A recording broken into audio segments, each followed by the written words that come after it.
Welcome to the Mark Smith Podcast. As hunters, fishermen, and outdoorsmen and women, life has been a journey that's taken us to high mountain peaks and low river bottoms. We've had ups and downs, trials, tribulations, and in the end, we find joy.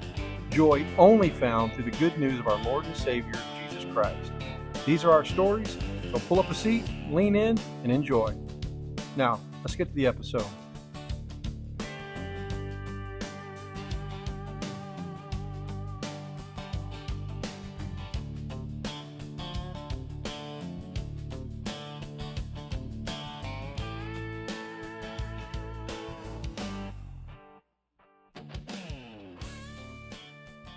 Okay, welcome back, everybody, to episode number 7 of the Mark Smith Podcast. Here with my right-hand man. I wouldn't call you my sidekick. Robin was a sidekick. If I'm Batman, you're like Superman. So you're my sidekick. You're my ride or die. You're my partner. My partner. You'd make all the magic happen. But anyway. My Alfred. Huh? My Alfred. Alfred? I'm here. You're the guy with all the wisdom. Yeah. I'm just trying to run Me and Travis rolling in on number 7. I don't know numbers, but either way, this is the next one after that. That's the next one after that. But what we did have last weekend was the Hunt Expo. We're going to talk about that a little bit.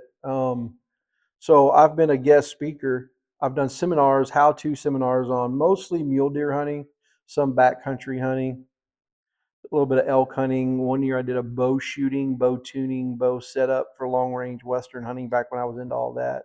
But for the primarily most part, last 15 years at the Western Hunting and Conservation Expo, I've been a guest that come and did 2 seminars, one on Friday, one on Saturday, always talking about how-to mule deer stuff. And then about 3 years ago, 2 to 3, so about a few years ago, I had Robbie Denning from Rock Slide. Robbie Denning's a great mule deer hunter and author, written several books, good friend of mine. I had him as a guest speaker on stage with me, and we did kind of a Q&A, and that really worked good. We worked the crowd really good. We had different perspectives. He's the homebody there in Idaho, looked at everything from a resident standpoint. I'm the traveling from Texas back out west guy. So he had 2 great perspectives. And then what I've always done in my seminars there is we always had, for 45 minutes, I got up with a presentation and told you how to go kill a mule deer. Then I opened the last 15 minutes up to Q&A. And we never, ever finished on time. I never was able to give away all the prizes because all my partners, they give me stuff to give away, boots, packs, hats, clothing, gear, all kinds of great gear. Yeah. And when you ask questions at the Q&A, I answer your question and help find you, or we use the audience to help answer everybody's questions. It's kind of a community we built there. And then if you ask, you come up and you win stuff. Some gas bowstrings, custom set of strings sometimes. Sometimes it's a $300, $400 pair of crispy boots. But that Q&A was always popular. So about 3 years ago, Dustin Whitwer, I asked him, I was like, guys, what can I do different? I mean, I've only told all the deer hunting stories I can tell. I can only tell you how to go do something so many times. They're like, man, just have a whole Q&A. I was like, well, I'm going to want some help on that. So I brought Dustin Whitwer, the Huntian, Robbie Denning, and then my best friend and mule deer hunting guru, Jeremy Duggar, Muley Mojo on Instagram. I brought him up. And then Tim, our friend, the outfitter, would run interference. He would run the mics back and forth, and he would be that support guy. Every band's got to have a sound guy. Yeah. And he was that sound guy, and he would run questions, run interference. But man, he's got a great perspective from an outfitter's perspective on hunting. Also, how to get tags, strategizing on getting tags, using his outfitting service in New Mexico to get preference for guided hunt tags. And then he guides so many hunters and sees so many big mule deer die every year. Like, he knows how to get them on the ground. So he was a great add to those seminars. So this year, because of the elephant hoof in the room, I couldn't go. After 15 years of being there, I couldn't go, but I was already slotted. My tables, my rooms, everything was reserved. Everything was done with the Western Hunt Expo. So I asked the guys, would y'all be comfortable just running my show? And I won't be there. And I got to tell you, they crushed it. They probably did it better without me. But we had Dustin on mic. He was the MC. He ran the thing because he's got that personality. Dustin Whitworth. Hmm. He kind of led off, and then the crowd they still showed up. And they what they did for me was uh, Tim had his wife Kylie. She used his phone and pulled it up live on his Instagram feed and Mm. fed it to me live, and I was watching it. And they were able to ask me questions. I answered a few questions, type it in right, and they would read my answers to some of the questions. So I got to be there in spirit. I got to be there through the phone, but I wasn't in the room with them. And the guys did a great job. The guy that won Crispy Boots last year won them again this year at one of the shows. He was so excited to win two pairs of boots like 2 years in a row. That's pretty That's incredible. awesome. Yeah, and then what I saw and learned as we've grown as presenters and gotten more sophisticated and more intelligent about mule deer, trying to up our game to bring better stuff, the audience has upped their game, and they were asking very pointed, scientific, science-based questions on mule deer herd and health. So all this time I'm thinking, man, I don't even want to teach people how to kill mule deer because there's not enough of them to even hunt anymore. I don't want to hurt a mule deer. Well, Mm. they're thinking the same way. What's best for the herd? They were asking questions about with the big flood in Pagosa in southern Colorado, what did that do to the migration route? What do you think the long-term effects of that would be? And where do you think the migration routes, have they shifted any? What's the fawn crop with the harsh winters, the mild winters? What are we seeing as a trend for fawn crop and buck to doe ratios? How's that affecting now that we're killing all these? The season structures in Colorado, New Mexico changed, adding youth late hunts in the trophy areas right in the middle of the rut. I mean, every kid out there is mowing down a Boone and Crockett deer, and those deer all migrate out of southern Colorado. And so, put all those two things together, we've seen a huge decline in mature bucks over the last 5 years. Well, So they reintroduced wolves, right? yeah, and the wolves aren't a big part of it where I'm at, but wolves are definitely affecting the herd other parts of the state. But where I'm at, it's all driven by hunter hunter participation and success rates have gone up. They've moved all the seasons back. They wanted to kill the age class out for CWD, is what they say. I don't really understand all of what they've got behind the decisions they've made, but I can tell you whatever they set out to do, they did it because the hunting is a dismal shell of what it was just 5, 6 years ago when I was hunting that unit. I don't even want to go there now. I don't want to. There's the bucks I want to kill aren't living there. They've got them all. They just about got them all, and anyone will tell you that. All my friends that hunt those units where they used to go and sit and look for a 190, class buck. If they're willing to settle, man, a 160 looks great. Where those just aren't kind of. I'm not even wanting to shoot one. I'm wanting to shoot the buck of a lifetime at this point. And so anyway, back to the crowd. They've upped their game too and their knowledge and what they expect out of these seminars. So it's really fun to see. Something that I didn't expect was I was like, okay, well, the guys will go do a good job, and I'll just miss everybody this year. I'll be back next year. But man, I got so many. I got one message from a guy said, "Well, if I didn't know you were going to be there, I wouldn't even came to the show." Oh Well, I no. appreciate that. I appreciate that. I really do. But there's a lot more to that show than just me. And my guys did a great job. So I hope he got what he wanted out of that. But I appreciate that he enjoys my seminars that much and my personality, whatever. But a lot of people, even the guys, said it was great, man. It just wasn't the same without you. So that makes me feel good. It makes me sad because I want them to have the best time of their lives, but it also feels good to know that I was missed.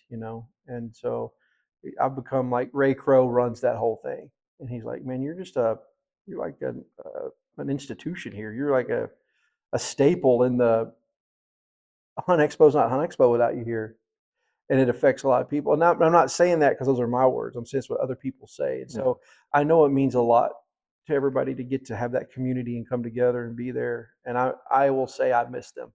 When I start looking at the pictures and I was zooming in on the crowd and looking at who was at set, I'm like, oh man, I forgot. I love talking to this guy. Yeah. And there's this older gentleman always sits in the front row and leans in and just listens so intently. He'd been hunting longer than I've been alive. And I'm like, man, I'm just honored that that sage guy would come listen to my seminars, and he's not there. He's not there for the boots. He's not there for the giveaways. He's genuinely there because he enjoys what we're doing, and that means a lot to me. I enjoyed seeing that. So yeah, I missed everybody. I really bummed I didn't make it, but I definitely, good Lord willing, and the creek don't rise, man. I'm gonna be back there next year. Yeah. Yeah. Well, kind of kind of opened up a door for something new though, Oh yeah. because he couldn't refund the plane ticket, so he Yeah, I figured that couldn't. out. Yeah. So I bought the plane tickets for Travis. Travis was going to join me at the Hunt Expo this year, and I bought the tickets, and I didn't pay the $108 insurance. Dumb. I just don't want to spend. I just knew for a fact I was going. I booked my airfare to go to the Hunt Expo the night before this happened, and you had 24 hours to cancel to get your money back. Well, during all this, I wasn't thinking about plane tickets or Expo. I thought I was still thinking maybe I could go, but I'm not even cleared to fly until after Thursday, after tomorrow. So um, I was like, well, shoot, I can't get a refund, but I can reissue the tickets. I can trade them in for tickets down the road to something else. Something I've always wanted to do ever since I started listening to the Southern Outdoorsman podcast with Jacob Myers and Andrew Maxwell. To be a Western mule deer guy, I guess that's my secret indulgence. Is I absolutely love the Southern Outdoorsman podcast. Like I do because it's all I play when we're riding around the deer leash. You kind of like, Yeah. hey, can we put some music on or something? You're kind of tired of listening to it, but I absolutely that is my absolute favorite podcast. I love the energy of those two young men and how much they love it like I love it, maybe more. They love it. And their podcast is to interview all these southern sportsmen that are great DIY hunters on public land in the South, like Wes Moy, Mike, Michael Perry, Jamie McKay is one of my favorites. And then some of the good bow hunters they've had on there, like Richard Fott. I just love their guests because they sound like me, they talk like me, they act like me, and they hunt deer in the South like me. So I really connect and associate with that podcast more than any other hunting podcast out there. Well, they all go to the World Deer Expo every year in July, Birmingham, Alabama in July. So that's when I traded my tickets for the Hunt Expo. I'm not going to be a presenter. It's the World Deer Expo, so maybe they need a mule deer guy. It's the World Deer Expo, not the World Whitetail Expo. We're gonna go check it out and see. Go sniff it out. We might start going down there and telling them boys, might a whole new crowd of people that might want to DIY, go out west and kill mule deer, which Well, I mean, yeah, because you're Western. If you're going to the Western Hunt Expo, it's like, well, you're not going to you're have much gonna have whitetail hunting there. no. But we go to the World, so we're going to go to the World Deer Expo. One, I'm going because I'm a fanboy of all those Southern guys I just mentioned, and I want to go meet all of them and talk to them and mingle with them. And man, I'd love to go hunt some of that Alabama public land with some of those guys on some of the big hunts they go on. I'd love to get in on that somehow and go with those guys. But mainly, I just want to go meet Jacob. Jacob interviewed me when I killed Ocho, my biggest bow whitetail here in Texas back in 2021.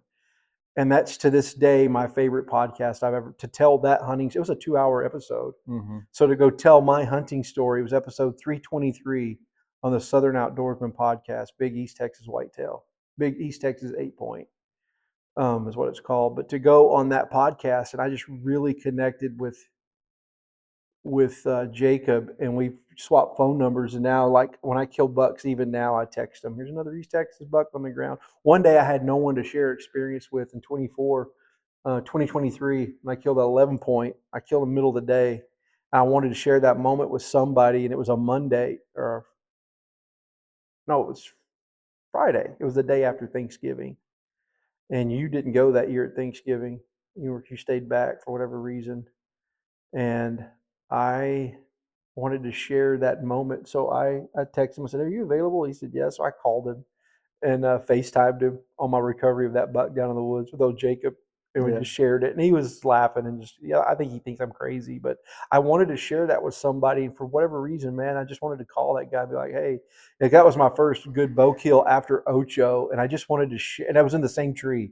With someone you actually think is going to appreciate it as much as Yeah, you're going to and he appreciate did it. appreciate it. Yeah, it was really cool. So that was a cool experience. So I want to meet those guys. So yeah, Man, I can get on tangents sometimes. But yeah, World Deer Expo, July. We're going to fly down there and stay in a hotel in Birmingham, Alabama in July. It's going to be a little soggy, I'm guessing. It can't be worse than Houston. There's nothing can be worse than Houston. No, nothing's worse than So, or Houston. New Orleans. So we'll go down there and see the World Deer Expo and get a new experience. So that's something to look forward to this year. I should be up walking around by then for sure. I have my post-op surgery checkup tomorrow. I went yesterday and got X-rays. We take those X-rays and go see the doctor tomorrow, and he's going to decide whether I go back in a cast or he puts me in a boot. I'm really hoping that everything looks good and I can keep moving forward. But Yeah. did a little What's workout this morning, did a little bench press, a little bit of curls, shot my bow a little bit. I'm not gonna be a victim of this thing. I'm not a victim. I'm a little fat, but I'm not a victim. how are So, you feeling strength wise? man, I was able to pump out a couple of reps, a couple of sets of 10 on the bench. I didn't think I could even, honestly, I pulled my bow back and shot it 2 or 3 times since this happened. Come out here and shot 2 or 3 arrows 2 or 3 times. My bow doesn't feel any harder to pull back, muscle memory, but I was like, I bet I can't even bench that. It's 100, whatever it is, 40 pounds, whatever that.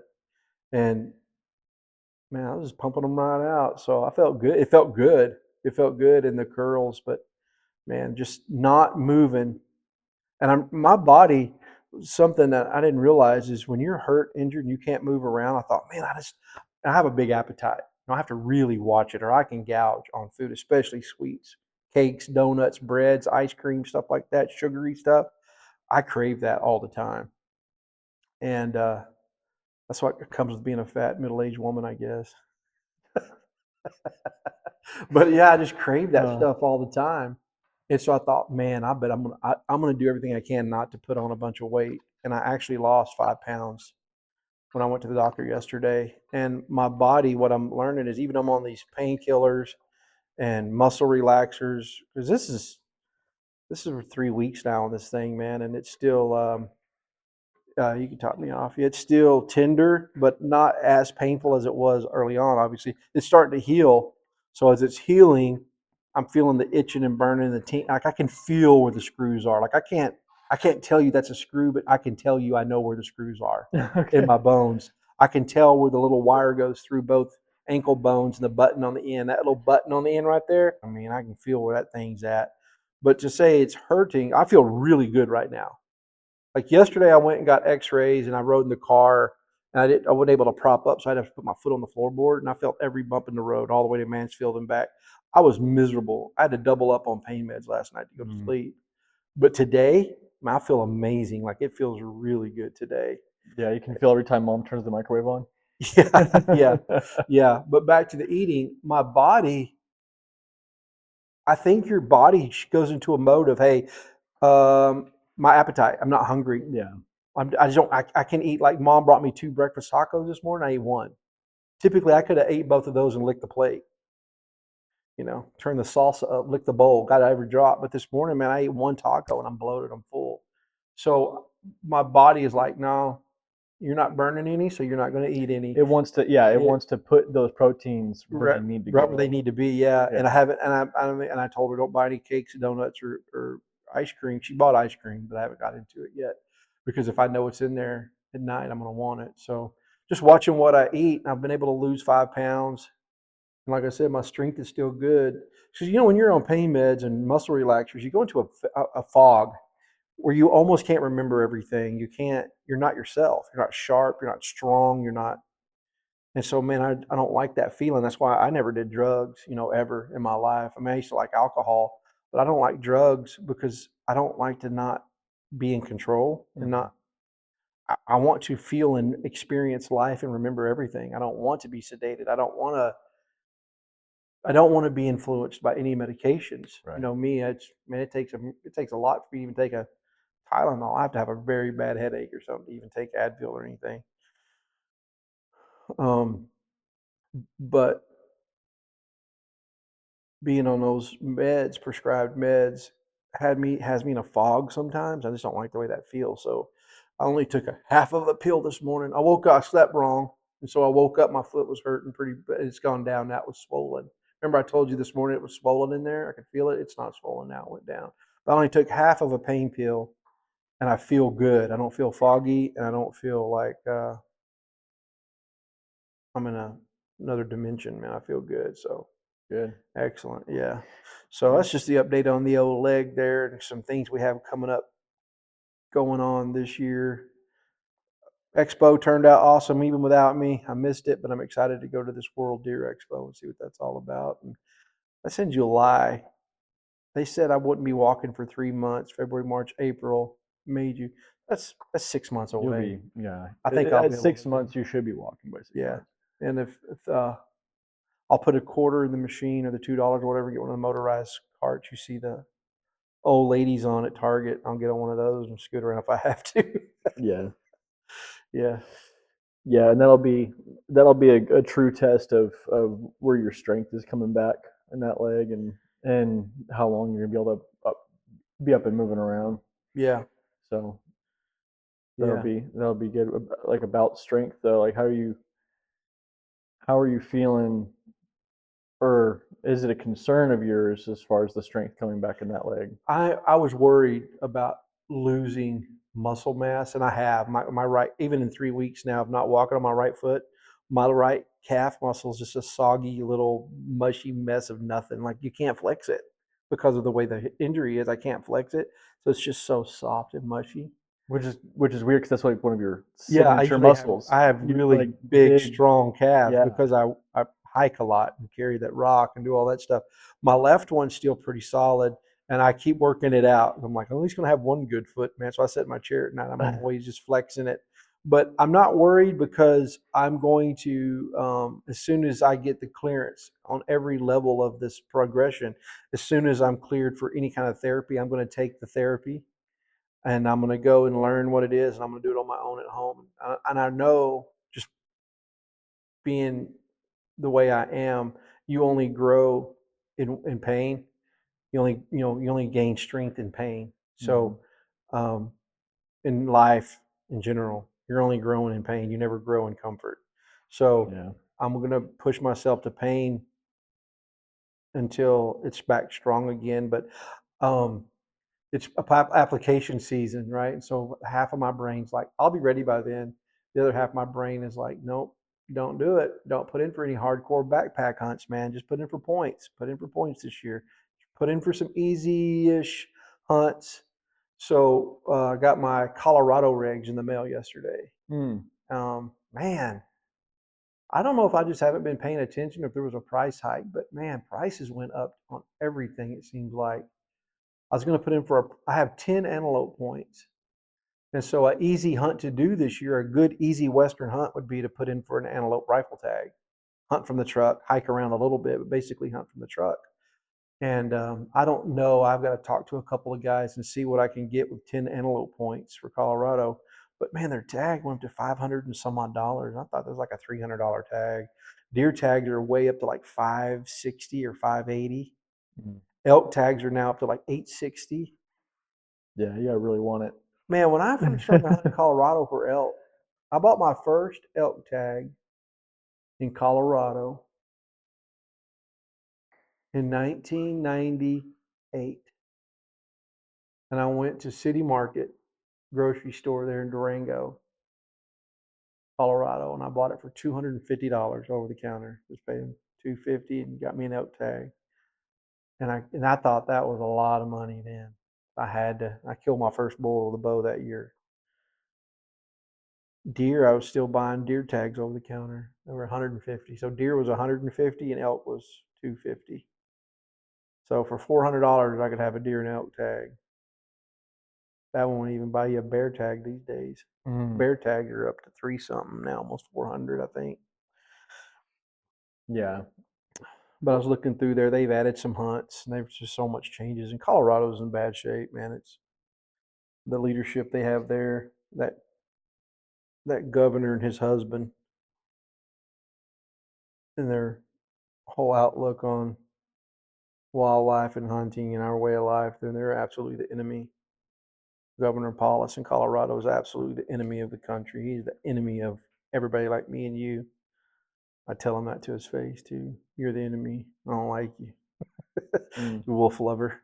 I don't hate wolves. I hate what he's doing with wolves from a political standpoint. But Colorado is one of the most beautiful places on our planet.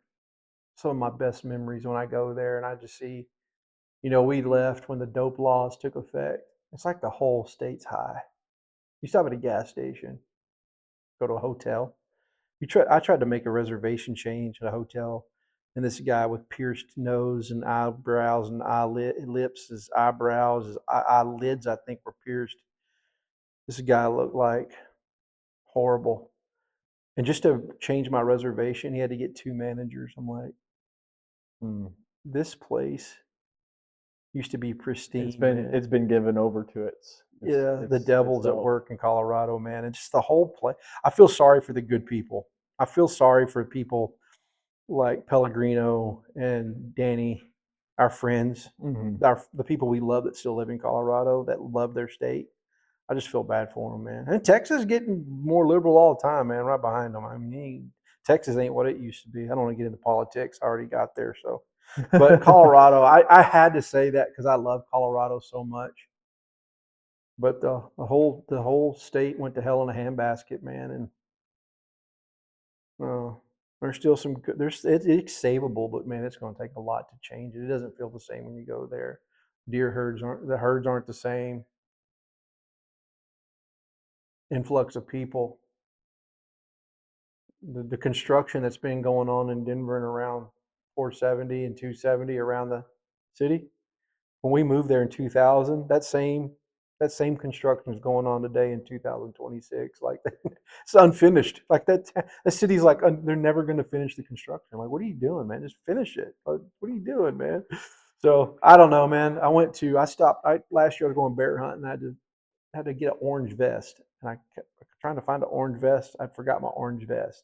I had a rifle bear hunt, Hmm. and I was coming down.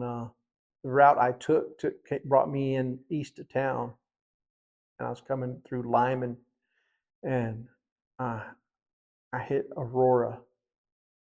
I went to a Walmart in Aurora, and it felt like I was in Beirut or Nicaragua or something. Like there was not. I don't remember seeing a Caucasian person. Every other ethnicity you can think of, and every person walking around had on like Haitian. They were like had dreadlocks, Hmm. and they had Haiti's flags on their clothes, and they had um, the Haitian flag, like a lot of that. Yeah, And it's like it was like a third world country in Aurora, and I'm kind of like, like Irving is here. oh my It's gosh, just what is all going on, man? It's mainly. like I didn't even feel like I was in. I went to I went to Alberta. No, yeah, I went to Alberta last spring bear hunting, and I had to go shopping uh, in Edmonton to get some groceries and stuff before I rolled into camp. And um, they don't give you sacks. They don't give you plastic Mm-mm. bags. They don't in Aurora now either. Mm-mm. I had to put everything back in my cart and roll it out to my truck. But I felt more foreign. I felt more foreign in Aurora, Colorado than I did in Edmonton, Canada, in Alberta. Which is where I mean, we essentially we lived in Parker, Aurora Yeah. for Oh yeah. what It was normal. two It was a 3 years? normal. Yeah. We lived in Parker for a year, Yeah. but we hung out and shot at archery shops and stuff in Aurora. That's where we see Snyder all the time. That was all over in Aurora, Hmm. and it was a little ghetto. It was a normal ghetto, Yeah. but it wasn't like South American gangs running the whole dang area. That stuff you see on TV is real, man. That's all I'm going to say about that. And I just hate it that it's in Colorado because I Yeah. love that place. I hate to see something I love get so tainted and so messy. It's just messy, man. I don't know, but it's all politics, and it's all because of the governor allowing the way everybody moved. Everybody escaped California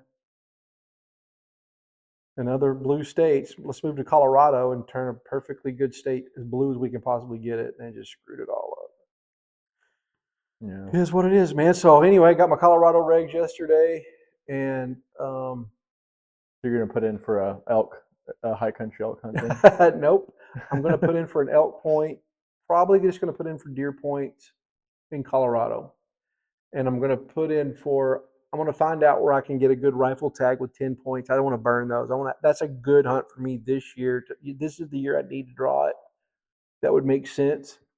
So I want to try to draw that.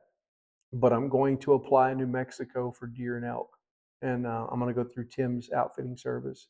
I'm going to apply for some good hunts for deer by myself, and then Sean Dennison and I are Through going to, Bailey's. huh? Tim Tim Bailey. Bailey, yeah, Through dead what? right there, outfitters. DRT. Yep, DRT, and Okay. then I'm going to apply for deer with him, because it ups my odds if I hunt with an outfitter, and he's a great hunting partner. He's one of my best friends, so I'm going to do that, and then me and Sean Dennison are going to apply with him for a rifle elk tag and go on, because you can hunt elk in one of those units pretty easy from the truck. And that's October. I should be in really good shape by then. But I'm not going to do any backcountry backpack, probably any bow hunts out west this year. Just that antelope. Might throw something in there for the Navajos, maybe a deer tag or a bear tag or something. That's pretty easy too.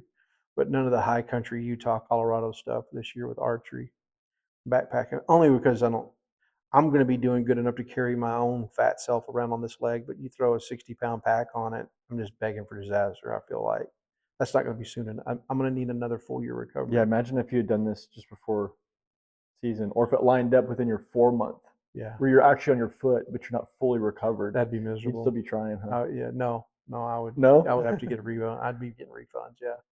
Or one guy did this. One guy on my Facebook feed was like, "Hey, I did this in the backcountry."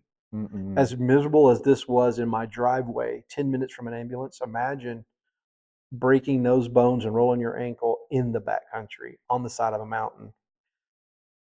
How easy I did this in my driveway blows my mind. I haven't already done this on a Right. mountain. I don't know Yeah. how.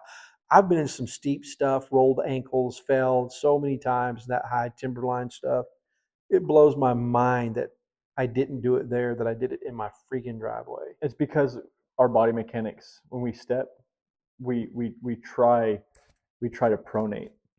Yeah. We go the opposite way. When we step down, Yeah. we try to pronate.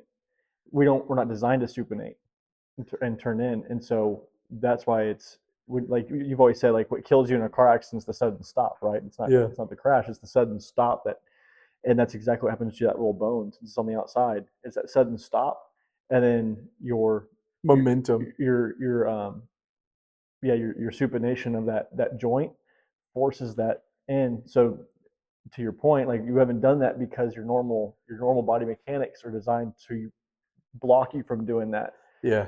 And going on off the shelf of a piece of ice like this was not in your cards. Yeah. No. I mean, it wasn't your cards, but it's not in Right, your right, playbook right. But in my of wheelhouse, I body surely mechanics. didn't expect it, man. Yeah, Didn't expect yeah. that. But so that's the hunt plan this year. Going to put in points in Colorado. Going to try to get an antelope tag. If I can find a good unit that I can get with 10 points. I don't know if that is even a thing. And then New Mexico is luck of the draw. Going with an outfitter, getting ups my chances a little bit. And then that'll be it. And then I want to put in for Kansas.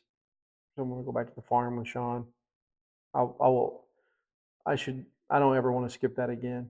I forgot how much I love that too. Not just because I killed a really big buck this year, but I really love Sean. I love our time together, and that's something we don't have to. As long as I can draw the tag, man, we have a nice house to stay in. It's just always a wonderful time with him there. So, in the family, so I'm looking forward to that. And then down the bottoms, man, just trying to get another East Texas mature buck on the ground. Got a really good buck on camera this week. I'm just about all my cameras are. I haven't been there so long. All my batteries are about dead for these cold fronts, and the same Mm-hmm. freeze that took me out took a bunch of my batteries out. I have probably one of my feeder batteries. I think over there at my new spot's dead. It was down Mm-hmm. to two bars when I was there last time at my treehouse tree stand Mm-hmm. feeder. So I need to go over there, or hey, you to go over there and change my battery out, reset my timer because the feeder's full. But my batteries and my cameras are all dead now, pretty much too. But yesterday I have one just on a crossing, a trail crossing that crosses that little road there. I had a really wide, like 18, 19-inch wide, young, wide buck, big old wide sucker. Cross. I think one of the ones Larry saw up there in Linda's Mm-hmm. across the road. So that's going to be a great prospect. You put another year on that deer, that's going to be a shooter. That deer's like if he continues growing the way he looks right now, so we're talking about a 20-inch wide 10 point East Texas. Yeah. That thing's gonna die.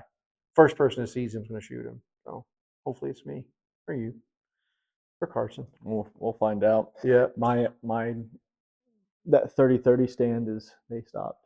So I'm wondering if there's something. I wonder if the coons finally got that feeder, got that cord off the solar panel, or if they Yeah. they jacked with it because it's kind of Need to. tied up. I'm gonna have to. You're gonna get to go before I can go back. So I need to get you to go over there and check things out. Go on. Or prop me up in the back seat and I can holler and point from the back seat and take my truck and drive us around and check everything out. There's some water coming up over the road there too, I noticed. So the sluice may be up. Yeah, we'll need your truck Yeah. then. What else we gonna talk about today? Well, what I was leading into with the strength of that, the the concern would be like to the point of if that had happened to you sooner to your hunt time, your hunt period, being able to go do it. And then I was thinking, what was your most exhaustive as far as your legs go? You got really good legs and good lungs, and you can burn, you can do some mileage. Um, but what was one of your more exhaustive hunts? My Demanding, yeah, most most demanding body. demanding, physically demanding hunts I do. Two. Um, I only went one time with Team Backcountry with the Whitwer brothers and Corey, and we went to Nevada, but we hiked in 12 miles one way with 50-pound, 55-pound packs on. That's when, and I wasn't in great shape when I went with them, so they were having to divvy up my stuff. And everybody Mm. carried some of my gear plus theirs, but they were 10, 15 years younger than me. Some of them are your age, so 20 years younger than me. And so um, 12 miles one way into a wilderness hunt on your feet is just exhausting. That was a long hunt. You don't just bop in and out. And then after that, our elk hunt in Bear Creek is probably because that's straight downhill from the truck for 6 miles. And then you've got 6 straight miles of uphill on the way out. And so, and then just leaving camp and climbing up and getting after the elk every day is exhausting. So, elk hunting in the wilderness where you and I used to hunt elk, where I killed old herd bull there, that's the most demanding physical hunt that I do. All timberline mule deer hunts are demanding, but it's just you carrying 55 pounds on your back, climbing straight uphill, gaining and losing 1 to 2,000 vertical feet every day. But you finally get acclimated to it. But elk hunting, you're running and gunning and gaining and losing vertical feet all day long, and it just wears me out. So elk hunting in the mountains is the most physically demanding hunts I've ever been on. Is there like a specific hunt that comes to mind when you say that? Like if you close your eyes, like man, elk hunting is just like really demanding. Is there like a certain one that just hits that it was like really hard on you? Yeah, yeah. In 2005, so where we hunt in Colorado, I found that spot in 2003 because I'd won a hunt through an archery tournament with an outfitter. Met him, got to be friends with him. I said, "Hey, can I do drop camps in here instead of having a fully guided hunt? Will y'all ride me in, drop me off, pick me up?" Yeah, we'll do it. And I got on a roll. I was smoking bulls every year, good bulls on that hunt because I was able to get back in away from people on horseback, wall tent. And we did that for a few years, and then and I was just boom, got one, boom, got one. Well, in 2005, for whatever reason, um, Uncle Doug, Uncle Dwayne, your mom's uncles, Uncle Doug, Uncle Mm-hmm. Dwayne, and I went on that hunt, paid, Yeah. Okay. packed in, and I hunted harder than I had ever hunted, and I didn't kill a bull. It's 5 day hunt. They pack you in, you hunt 5 full days, and on the sixth day they pack you out. And for whatever reason, I'm trying to remember. Usually I get 2 or 3 opportunities every season. And I just remember in my mind, sometimes I close my eyes and I can still go back to this exact day, this exact time. The song I was singing, because I'm always singing in my head when I'm in the backcountry by myself. But I remember being on the last day of the hunt completely physically, emotionally exhausted, drained. Mm-hmm. Where I was almost laugh crying at myself, just you want success so bad. Your whole year you depend on the success to carry you to the next season. And I Yeah. had not killed a bull, and I was so emotionally and physically drained. And I was walking across this big black boulder field in an avalanche chute, stumbling, dragging my cam bow by the cam, lip hanging out, feeling sorry for myself, just miserable that I had not gotten an elk, and nobody else had got one either. And I couldn't believe it. And then I made my way down that avalanche chute, and I was down in the meadow where I killed the herd bull. Mm-hmm. At the top of that meadow is a log up there, close to where I shot the bull. Mm-hmm. There's a log out in the middle of that meadow. And I sat down, and it was probably 30 minutes till dark, dark. And I was just defeated. You know that feeling of defeat when you're like, I'm absolutely defeated. I can't, I don't, Yeah. I have nothing else to give. I've left all that I have on the field. I'm not going to get one. And I was almost crying. I was 35 years old, and I was almost just in tears, just defeated feeling, sitting on that log. And I prayed. And I don't pray for animals. I don't.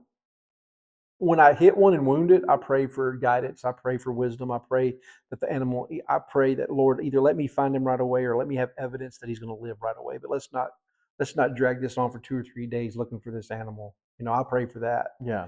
But I don't pray that, Lord, please send a 6 point bull by me. I don't. I don't do that very often. But this day I was sitting on that log right at dark. I remember I took my hat off and I just put my head in my hands and I leaned over. And I just remember saying, God, just give me one. Just give me something.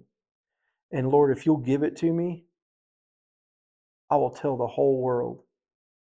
I will tell the whole world the glory that how it was all you. It wasn't me, it was you. But I want it. But if you give it to me, I'll tell the whole world you gave it to me. I made that promise with God. Mm. I'm not lying. I'm not. I don't know if I've ever even told you this story, but I was like, God, give me a bull. We got 30 minutes left. Just let a miracle happen. And if you do, I will tell the whole world that you made a miracle come true for me. I lifted my head up and I looked across the meadow. I looked across the river into the other avalanche chute where you missed the bull. Mm-hmm. And I went all the way to the top. And there's two bulls and a cow standing up there. They weren't there before I prayed. They had just popped out of the timber. And I was like, I'll try it. It's a long way. Yeah. So I It started is. calling, doing my hyperlip double and my hyperlip single, doing that lost calf cow chirp. And then that demand of the that bigger of those two bulls jumped on a string and he just started coming. He's laying right over here, his head's right back here. Mm. But he started coming and he started coming. I'm like, oh my gosh, that bull's coming to my call. I got off that stump, followed the timber line around waist deep, didn't even take my boots off, nothing, man. I just forwarded to that creek, went in across it. When I popped out of the creek, I climbed up on the bank. And as I climbed up on the bank, I got by a tree. I saw that bull break out of that avalanche chute and he's coming. There's a little pine tree right here. I ranged at 40 yards. When that bull was running to come down to see where I was, I threw the call this way, that way. He came by me at 41 yards. I drew back, shot him in the heart. He spun around to go back the way he came, made it maybe 30 yards, and just Do you have one flipped. here? He just flipped over, dead. Yeah, he's laying right back over there. He's a little 5x3 bull, Yeah. You want to show it? and yeah, man. And I could not believe that happened. That bull ran over there about 35, 40 yards. It's got a little downward dropping Oh brow yeah. tine. Okay. Yep. I Not a got. very big bull, but he's as glorious as any bull in this room. It was prayed for. I prayed for him. I prayed to the Lord. I said, Lord, if you give me a bull, I'll tell the whole world about him and I'll never deny you the glory of it. And the Lord, let me see that thing. The Lord sent this bull to me and he came running by and I shot him in the heart at 41 yards. He ran another 30 and fell over dead. And I'm as proud of that as any animal hanging in this room. And God, God answered a prayer. And I don't know why I didn't need this bull. I didn't need it. But God felt the need to speak to me because I had been pretty faithful to him at that point in my life. I had been pretty good. I was in the it was in the I was I was serving in church. I was I was it's not a points reward system, Right. but I was You're living connected. out. You're connected. I was connected and I was living out what God had designed for me to do. And I was being the man I needed to be. And I had not prayed for myself for anything. But I said, Lord, if you give me a bull, I will tell the whole world that you gave it to me and the glory goes to you, not to me. And this is what he sent me. And it's beautiful, man. It's not big, but it doesn't have to be big. It's just an answered prayer. Yeah. And I feel real. We didn't set out to have this conversation or to talk about this, No. but I'm glad that now I'm telling you right now, our Heavenly Father answered a prayer and sent this bull running right to me when there was no hope left.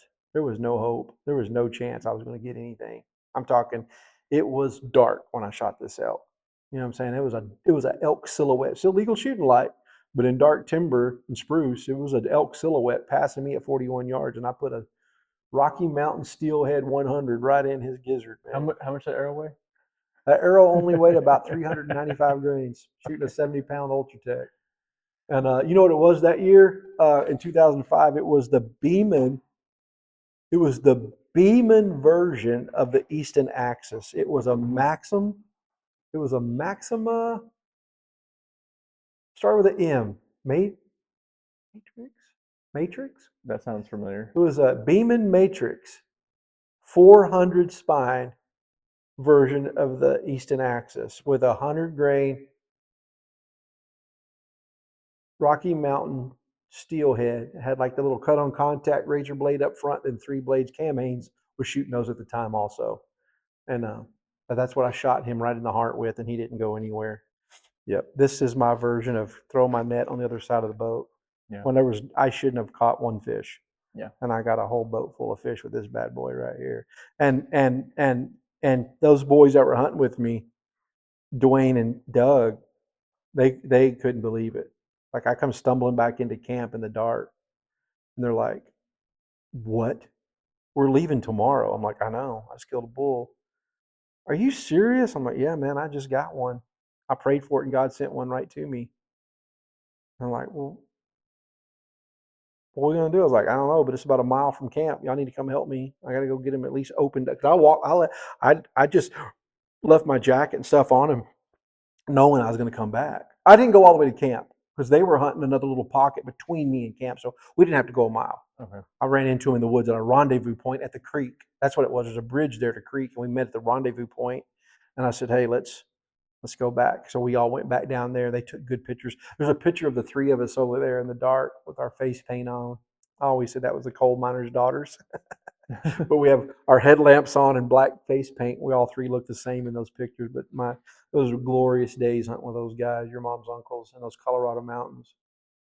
Those were some glorious, glorious hunts with those guys. And this one was the most glorious. It wasn't the biggest bull, but it was one of the best bulls. And when they saw it, they would have loved to have shot that bull, and I would love for them to have shot it, but I guess they just should have prayed more. But yeah, and they were just tickled, man. Everybody got to go home with elk steaks, and That's a we great got to testimony. pack a bull out on the mules, and they just loved it. What was that? It's a great testimony. It Yeah. was a great testimony. Yeah, it was just really, really, really cool experience, man. Um, I have so many stories. Like, look at this room. It's just full. It is absolutely full of animals that God was right there with me. And I can remember, like most people don't remember these things for whatever reason. I remember every bow. I can tell you what bow I was shooting, what arrow, what broadhead, what day it was, pretty much, what time of day it was. There's over 100 animals in here. But I can tell Yeah, you, Jeremy, whenever he came for yeah, the opening of this, that's all. Like, it's one of the things that him and I talked about several times was every one of these are accounted for. yeah, Yeah, in that scripture, like you're gonna be accounted for every life taken and every animal, and it's impressive. It's really one of your true gifts of memory that you remember. Like you probably tell us the temperature of yeah, where you were at that day. yeah. It's Because it all just crazy. means so much to me. It's all such a gift. I feel like every one of these are a gift. Yeah, And I want to savor every one of those because every one of those were something earned. I had worked very hard to lead up to the moment that I took those animals, and I want that to be honored. And that's why they hang here to honor them forever and remember them. And of course, we eat the meat, and the meat's gone, but now I have the treasure left behind with the headgear, or the head, or the skull, or whatever to remember that animal. But I remember everything about them. But there's so many of them that I had had some sort of a conversation with the Lord somewhere along the way, in the beginning, the end, the middle, or the whole time of taking that animal. And so this one was an absolute. I prayed for it, bring it to me. Same thing with my biggest buck I ever killed, my biggest whitetail I ever killed in Kansas. That was an absolute. That's another day story where I yeah, prayed and said, "My life is garbage. I just need a sign I'm going in the right way." I mean, within minutes later, I had a 150-inch buck dead at the base of my tree. God was saying, "It's good. You're on the right path. Just keep doing what you're doing." He's not going to do that. You can't expect to say, okay, well, every time I go to a tree, I'm going to pray to God and ask for a sign. right. God will catch on to that just like that. Like, no, no, no, no, no. But when you're truly hurt and you're really down and when you need an answer, God's going to give you the answers. And it's never in your time, it's always in His time. And there's a couple here. And there's some that I absolutely, at times in my life, I should not have had any success. From the lifestyle I was living to where I was just at in life, I deserved nothing. I should have had nothing. And at those times, I have some of my biggest animals I've ever killed. God loves me all the time. That's what that tells me. Hmm. Even when you're far from me, I love you and I'm seeking you. You seek me. And I look at those things now as reminders of obedience, of, hey, you were there with me when you shouldn't have been. I'm going to be with you always. That's the conversations I have in my head. That's good. Yeah. I'm always with him because he's always with me. Yeah. All right, what So an awesome way to wrap up there. yeah, I guess we'll wrap it up with that. Can't beat that. No, No, it's beautiful. Awesome, man. Well, guys, don't forget if you're watching this on YouTube, please subscribe. I know there's a lot more people watching these than are subscribing to it. And if you subscribe, it's just going to help us. It's just going to help us get more. It helps us grow the channel, and we want to be able to reach a lot more people than we are reaching right now. So I'm not going to beg you for likes and subscriptions, but I am right now. Please like, subscribe, share it with your friends. If you have friends struggling with faith, I have too many. I have too much evidence that God is real and that Christ died for us, so that we can go be with the Father, and that's the only way we'll ever get there is through Him. And I have too much evidence that it's real. So reach out to me. Reach out to Travis. Hit us in the DM. Send us a message, and we'll be glad to talk to you about it anytime. Not only are we not afraid to talk about it, we are encouraged to talk about it. Jesus wants us to, that's all our purpose is, to go be disciples and make disciples and serve Him. And we want to be that for you. So, like I always say, Jesus gave us two commandments: love His Father and love each other as we love ourselves. And we certainly love you guys, and we love bringing you these stories. And we'll see you on the next one. And hey, we already pre-recorded number 8. That's going to come out. Well, no, that'll no, probably be number this 7. is, so This is 8. this This is one's 8. 8 because No, this is 7. Put on 6. 6. Oh yeah. So Jackie Careful Campbell. when you say that. We're doing, yeah. We can't say those in order. So we're doing 7 now, and then See, man, you can't. Somebody skipped in a line. Jackie Campbell. Jackie Campbell came up Sunday to pick up his Weatherby we got for him, and we set him down and did a podcast with him. And well, you've already seen it. If you're seeing this, it was a good one. We enjoyed doing that one with Jackie. That was great. yeah. Yeah, I think he's just such a good dude, man. Such a great friend and a great hunting partner. just a great brother in Christ, man. So y'all have already seen Jackie. So that was, so yeah, this would be the next one in line with that.